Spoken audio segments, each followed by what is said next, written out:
Dia muito positivo para os brasileiros em Wimbledon, Grand Slam da Grama. Bia Haddad venceu Rebeca Strankova, número 34 do mundo, e João Fonseca venceu Jacob Furley, número 51 do ranking da ATP. Ambos se classificaram então para a segunda rodada. João Fonseca agora enfrenta Jenson Brooksby, americano número 101 do ranking, mas que já foi número 33 do mundo, e a Bia enfrenta Dalma Golf, húngara 110 do mundo, mas que já foi 79, salvo engano. Nesse vídeo, vou analisar um pouco o jogo do João contra o Jacob Furley e fazer o pré-jogo contra o Brooksby. E mais tarde, né, hoje, vou soltar esse vídeo, os dois vídeos na terça-feira, eu vou soltar a análise e o jogo da Bia. Ambos os jogos da segunda rodada serão na quarta-feira, né, ainda sem horário definido. Meu nome é Luiz Estival, mais conhecido como Alenzão. Você está no Tênis Além do Óbvio. Deixe o like, se inscreva no canal e ative o sininho das notificações, hype o vídeo. E quem puder contribuir com o canal, algo que tem sido muito importante, pode deixar aqui o Live Pix, apontar a câmera do celular, não direto no aplicativo, a câmera do banco, a câmera do celular mesmo, como se fosse tirar uma foto. Ou então no link na descrição. Então vamos falar da vitória do João Fonseca e fazer o pré-jogo contra o Brooksby. O João venceu pela terceira vez uma estreia de Grand Slam e pela terceira vez em 3-0. Ele havia vencido Rublev no Australian Open, 3-0, Hubert Hurkacz, 3-0 em Roland Garros e agora 3-0 sobre Jacob Furley.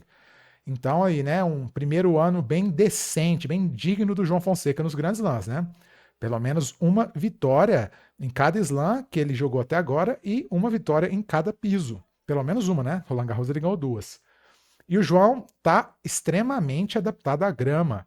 Eu, sinceramente, não achava que o João ia se adaptar tão rápido à grama quanto ele se adaptou. Eu acho que essa vitória contra o Jacob Furley, que foi uma vitória bem contundente, 6-4, 6-1, 7-6, não foi um jogo fácil, só o segundo set. Primeiro set o João teve 4-4, 0-30, 0,40, né? Conseguiu salvar com saque. Depois fez 15 pontos seguidos a partir desse 0,40, abriu uma vantagem grande no segundo set. Segundo set foi um atropelo. Terceiro set, aí já foi bem pegado, né? Foi no tie break. João chegou a ter 5-2 no saque do Furley no tie break e virou sacando muito bem também, muito contundente. Eu acho que essa vitória do João, ela tem várias camadas, né? Primeira, saque excepcional. Mais uma vez sem ser quebrado. Primeiro saque devastador. E eu tava falando na live, como é o tênis de alto nível é uma coisa absurda, né? O João sacou a 228 por hora nesse jogo. E esse saque a 228, o Furley devolveu. E devolveu bem devolvido. E outra coisa, o João, ele jogou na quadra 2, na segunda maior quadra, segundo maior estádio dos três torneios. A Margaret Court no Australian Open, o Suzanne Lenglen em Roland Garros contra o Draper, Margaret Court contra o Rublev e agora a Number One Court, né? Número 1 quadra, é assim que chama, em Wimbledon, que é a segunda maior quadra. A Margaret Court no Australian Open é a terceira maior quadra, mas é a segunda maior quadra em importância histórica. Mas vamos lá, voltando às camadas, né? Saque, primeiro saque excepcional. Segundo saque, dá para melhorar, mas é porque o Furley é um baita devolvedor de segundo saque. Só que o Brooksby é muito melhor do que o Furley na devolução de saque, né? Devolução de saque do João, muito firme, muito boa, variando entre o que ele tapa e uma devolução bem à frente. Pressionou o Furley o tempo inteiro, teve muitas chances de quebra. Mas aí, né, tá desperdiçando muita chance de quebra ainda. Ele quebrou o Furley hoje, todas as vezes com dupla falta do britânico. O britânico que deu muita dupla falta em momento importante, né? Porque no match point contra, dupla falta também. Então, eu acho que a questão do aproveitamento de breakpoints é algo a ser melhorado para o próximo jogo. Eu acho que o João, ele tá se sentindo muito pressionado, porque ele sabe desse baixo aproveitamento dele e vai virando uma bola de neve, né? Então acho que o João tá sentindo um pouco essa pressão de não estar quebrando, mas fez o suficiente e venceu o jogo. E uma outra coisa que me preocupa um pouquinho é que a esquerda, o backhand, no terceiro set, teve momentos ali que ele oscilou bastante com esse golpe, né? Errou algumas bolas, estava descalibrado, não estava conseguindo atacar, mesmo as bolas que ele acertava, ele permitia o Furley fazer as passadas, mas no final do jogo ele se acertou com o backhand e conseguiu mantê-lo bem firme, apesar da pressão que o britânico fazia ali. Agora, o forehand estava avassalador, né? Muito poucos erros, João que errou pouco nessa partida, poucos erros não forçados, e foi muito João 70%, jogando com margem de segurança, agressivo na hora certa, mas eu acho que contra o Brooksby vai precisar ser mais agressivo ainda. Vamos conversar sobre isso em breve. Enfim, né? Uma ótima vitória do João que encaminha a sua entrada ao top 50. Agora vamos falar do Jenson Brooksby, tenista americano, carne de pescoço, número 101 do mundo, mas que é 33, que já foi 33 e que na temporada ele é o número 60 do ranking, né? Do ranking do ano. Porque o Brooksby, ele voltou sem ranking, porque ele teve uma suspensão por doping e também uma lesão. Então ele está voltando ao tênis esse ano e voltando muito bem. Ganhou um ATP em Houston, no Saibro, nos Estados Unidos, e na semana passada foi vice-campeão do ATP 250 de Eastbourne, perdendo para o Fritz na final. Ele entrou como look loser na chave, perdeu no quali, mas entrou na chave, venceu ótimos jogos, principalmente a semi contra o Hugo Humbert, e classificou-se até a final e perdeu a final para o Fritz 7-5, 6-1. E também o Brooksby tem outra final na grama, ATP de Newport 2023 ou 2022, não me lembro agora, e terceira rodada de Wimbledon 2022. É um jogador com um jogo diferentão, mas que se adapta muito bem à grama, por motivos um pouco heterodoxos, já que ele não é um grande sacador. O Brooksby tem como principal características a excepcional devolução e ser muito sólido nas trocas, ser um tenista que pega muito a bola adiantada, joga em cima da linha, antecipando os dois lados, né? Backhand, forehand, dando uns slices esquisitos, mas muito bons. Sobe a rede, voleia com as duas mãos do lado esquerdo. É um tenista bem heterodoxo, bem diferente, assim. Não é diferentão, estilo Medvedev, né? Golpes bem estranhos, mas muito sólido, muito de alto nível.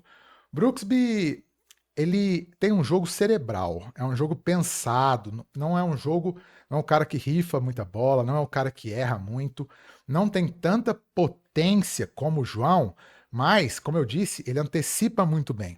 Quais são as principais características dele, né? Os principais pontos importantes do Brooksby. Primeira coisa, né? Ele é o tal do pacer absorber. Não sei se é assim que fala, mas é o cara que consegue usar o peso da bola do adversário para contra-atacar e até para atacar, né? Como ele pega a bola muito na frente, tapão dos dois lados, ele sempre está usando o peso da bola do adversário para colocar a bola bem funda e a bola bem reta. O fato dela ser reta, né, ter pouco spin, ainda que ele saiba usar o spin, mas principalmente no backhand, é bem reto, plano, é aquilo que eu falei. Quica no saibro e desliza em direção ao jogador, não sobe. Então dificulta muito o adversário o atacar. Segundo ponto positivo dele, backhand extremamente sólido, agressivo, a maneira dele e que machuca demais. Aí consegue muitos ângulos, consegue trocar a direção da bola muito fácil. É um tenista com um dos melhores backhands aí do top 100 da galera que tá. Ele não tá no top 100 ainda, mas ele é um top 100, né? Da galera que tá aí do meio da tabela para baixo, é um dos melhores backhands. Devolução de saque excepcional. O Brooksby é o terceiro melhor, é o quinto melhor devolvedor de saque do mundo na grama, de acordo com as estatísticas da ATP, de games ganhos com a devolução. No entanto, ele é o terceiro pior sacador. Porque aí que tá. O Brooksby tem um saque bem fofinho. É um saque bem agradável de atacar. Para vocês terem uma ideia, a média de velocidade do primeiro saque do Brooksby é a mesma do segundo saque do João. Ou seja, é um saque bem atacável, né? É um saque que dá para agredir. Isso significa que se o João estiver devolvendo bem, como devolveu hoje, ele vai ter muita chance para quebrar. E aí que mora o segredo do jogo, né? Como o pessoal gosta de brincar aí, ó, né? Que eu falo que o jogo passa pelo saque do João, mas passa mesmo, né? Todos esses jogos da grama, o que tem pesado, tem definido os jogos é o saque do João, tanto para perder quanto para ganhar, né? No Fritz, por exemplo, foi o fato dele ter dado uma vacilada e sido quebrado no 5-6 que definiu o jogo, mas ele sacou muito bem. Hoje, não deu chance de quebra. Contra o Collion, também. Contra o Coboli, também. Então, o saque do João tem sido fundamental. Contra um devolvedor de saque, não precisa falar do tamanho da importância que vai ser, principalmente o segundo saque. Acho que o segundo saque do João dá para ser mais efetivo do que foi na primeira rodada. Não foi ruim, mas dá para ser melhor. E o Brooksby, ele ataca muito o segundo saque dos adversários, inclusive na grama. Então, pontos para mim, pensando aí no que é o Brooksby e no que é o João, quais são os pontos fundamentais desse jogo? Primeiro, eu falei, a obviedade do saque. Segundo, é aproveitar as chances de quebra que o João não tem aproveitado.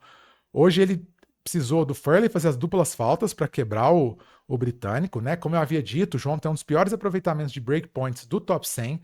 Ele é um dos que mais cria chances de quebra, que mais tem breakpoints, mas um dos que menos converte. Ele tem até uma média boa de games de devolução ganhos, porque ele cria muita chance. Mas dá para aproveitar. Dá para aproveitar e o Brooksby vai ceder espaço para ele quebrar o saque. Para o João quebrar o saque do americano. Aí, mais um ponto, né? Backhand. O Brooksby vai forçar muito na esquerda do João, porque o Brooksby tem uma boa esquerda, então ele gosta de conduzir o jogo para a esquerda. Ele gosta inclusive, tem algumas bolas que a bola vem no meio, o Brooksby prefere se posicionar para bater o backhand do que para bater o forehand, porque o backhand dele é mais regular e até mais ofensivo do que o forehand, né? E aí, então, ele vai usar e abusar do João do backhand do João. Então, o backhand vai ter que estar calibradinho. Vai ser um jogo em que haverá mais trocas do que o normal na grama, né? Porque o Brooksby consegue alongar os pontos. Ele não é um cara tão rápido, mas ele se posiciona muito bem, né? Ele fica ali em cima da linha, antecipando. Então, ele não precisa ter tanta velocidade para chegar na bola quanto outros tenistas. Ele não é lento, mas ele não é o Alcaraz, não é o Musetti, que é esses caras que tem rodinha na perna. Ele é mais ou menos o posicionamento que a Bia usa, só que proporcionalmente mais rápido que a Bia, né? Ele tá sempre se deslocando assim, ó, em V para frente. Ele nunca tá precisando cobrir o fundo, né? Porque ele fica muito adiantado. E nessas trocas, aí o João, não sei qual estratégia que ele vai entrar, para encurtar ou para encarar a troca. Eu acho que dava para ser um pouco mais agressivo do que foi contra o Furley. Não que o João tenha sido defensivo, não, o João não consegue jogar assim.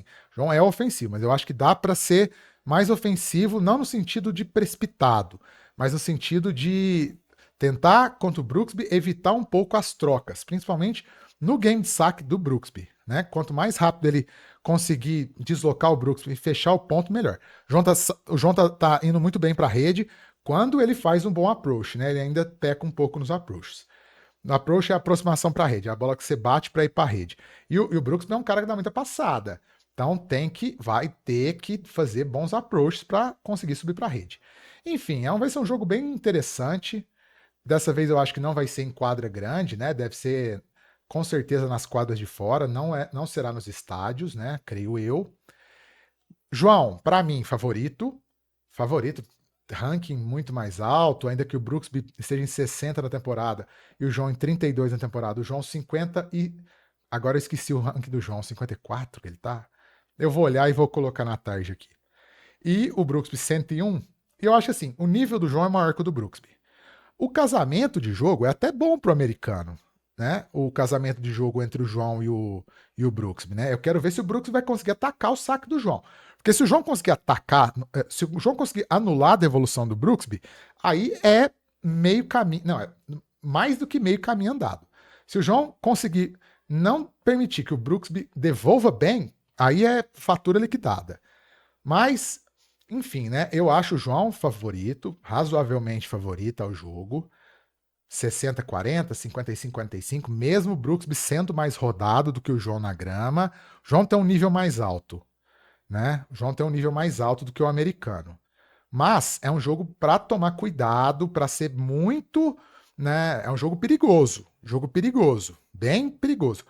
Brooksby tem rodagem na grama, tem um jogo que às vezes, se o João não encaixa, é aquele jogo, quem joga tênis amador sabe que o adversário te entorta, que o adversário te faz errar demais, porque você não acha o jeito de jogar com o cara.